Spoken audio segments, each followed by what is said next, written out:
So this is like the final part of like working with the media.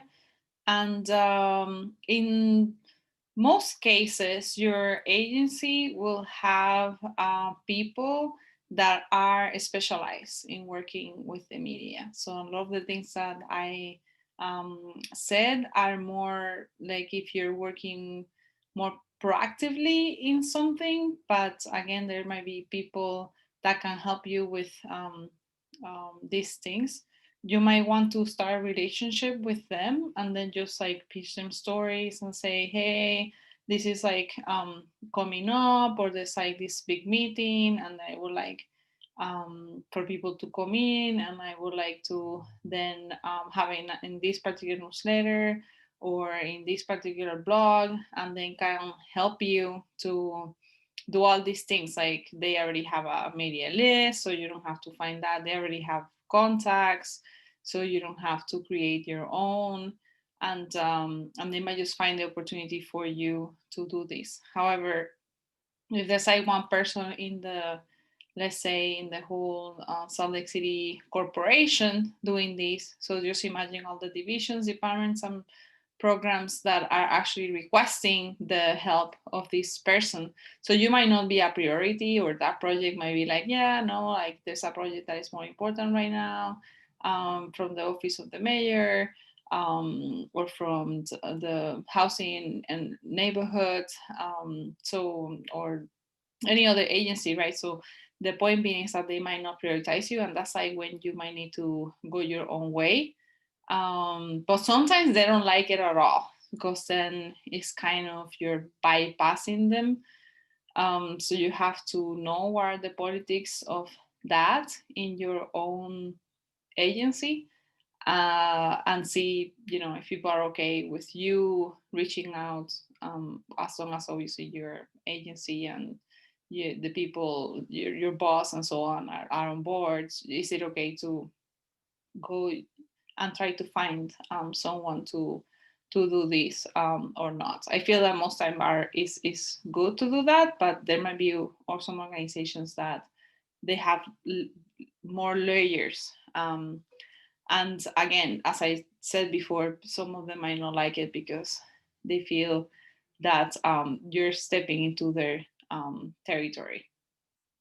But the many times, you can talk to them, and they can talk to your team, and they can really help you to how to communicate something that maybe is technical into something that is in more lay terms. So they can be extremely helpful, and also they can write stories for you. So sometimes they might record you and then write the stories themselves, because they have the skill of being able to write something that is like compelling. Although I would say you should develop that skill yourself, because it's like very useful. But being the point, they can help you. So they can help you because they know the media outlets, they know how to pitch a story, how to get a reporter's interest, they have the writing skills that translate the complex technical information into a human interest, and they have experience doing the interviews and challenge and handling very challenging questions. So they can also like help you how to prepare for an interview with someone. They can coordinate the interview for you. They can actually do the interview and then a video and then send it to somebody else. So they can do all kinds of things for you. So I would say that the majority of people that have the technical expertise might not know how to write something that is engaging, or present, even prepare like a media kit that is like nice, beautiful, and it's attractive. So a lot of like organizations, agencies will actually have a graphic person or someone who can write, and that's kind of could be separate from the um, public relations person. There could be someone that again helps you with the marketing, and that's their expertise, and they will work also with the media and try to help you out. Some final guidelines about getting your word out is that it's good to just be honest with reporter, so you don't want to be like hiding information. Um, because that can hurt you as like somebody who is not telling the truth or somebody who's trying to hide something. So if the reporter learns that you lied to them or something like that, they might later on actually like they might attack you even in that news story. So it's very important that you maintain your credibility, because it takes a long time to build your credibility, and it can be destroyed in a flash by a bad a story in the news. So again, don't be misleading, and don't tell lies or half truths. Um, so I would say that if you don't want to talk about a particular topic, then you should say, I don't want to talk about that, or my agency is not allowed to talk about that at this time. And